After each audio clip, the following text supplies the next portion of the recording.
Congressman, thank you very much for your time, sir. It is an honor to be here. Thank you. It is President Obama's first visit. مشرق وسطی کے لیے یہ صدر Obama کا پہلا دورہ ہے جس کا آغاز وہ قاہرہ سے کر رہے ہیں نہ کہ اسرائیل سے. اس کا کیا مطلب ہے؟ Well, Egypt historically تاریخی طور پر مصر ہمیشہ ہی سے سیاست، ثقافت اور تعلیم کا مرکز رہا ہے، اور مصر خطے میں امریکہ کا اہم اتحادی بھی ہے. یہ اتحاد اونچ نیچ کا شکار بھی رہا.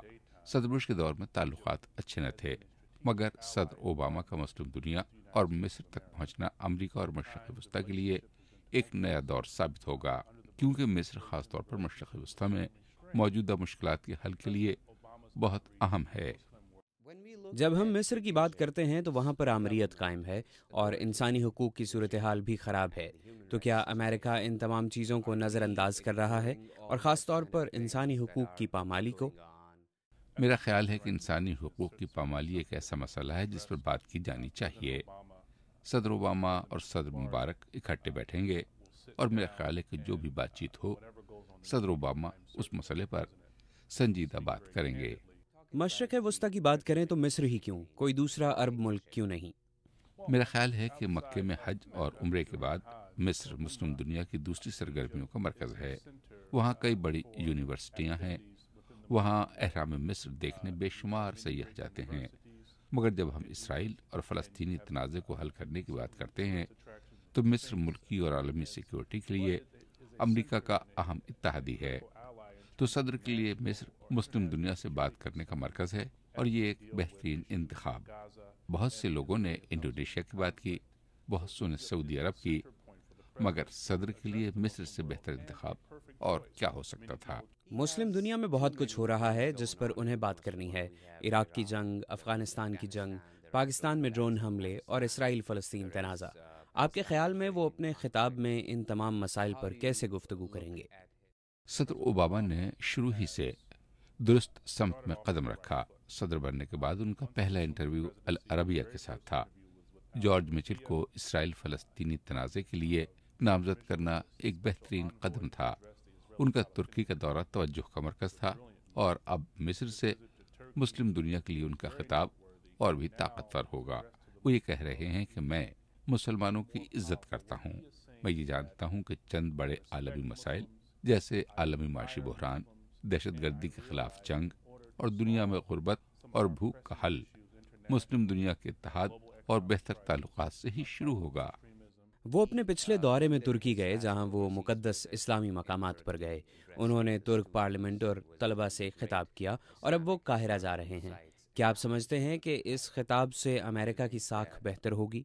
یقیناً میں بہت پر امید ہوں. ہم نہیں جانتے کہ وہ کیا کہیں گے، مگر بہرحال میں پر امید ہوں کیونکہ میں جانتا ہوں کہ صدر کس قسم کے آدمی ہیں. وہ جب سے صدر بنے ہیں میں نے بہت قریب رہ کر ان کے ساتھ کام کیا ہے، اور میں ذاتی طور پر جانتا ہوں کہ وہ ایک سچے اور دانش مند آدمی ہیں، اور وہ مسلم دنیا کے ساتھ تعلقات کو جیسے پروان چڑھانا چاہتے ہیں اس کی مثال نہیں ملتی. پاکستان میں ڈرون حملے ابھی بھی جاری ہیں اور اس کے نتیجے میں سویلین آبادی کی ہونے والی ہلاکتیں دہشت گردوں کی ہلاکتوں کے مقابلے میں بہت زیادہ ہیں. صرف 14-15 کے قریب دہشت گرد اور 700 سے زیادہ عام شہری مارے گئے. جب ہم پاکستان کی بات کرتے ہیں تو وہاں کے لوگ یقیناً ڈرون حملوں کی حکمت عملی سے خوش نہیں ہیں. آپ سمجھتے ہیں کہ اس مسئلے پر بھی بات ہونی چاہیے؟ اس پر بات ہونی چاہیے. میرا خیال ہے کہ مشکل یہ ہے کہ ہمیں جس قسم کی دہشت گردی کا سامنا ہے اس قسم میں بہت مرتبہ ایسا ہوتا ہے کہ دشمن ڈر کر آبادی میں گھس جاتا ہے اور اس کے نتیجے میں معصوم لوگوں کو نقصان پہنچتا ہے.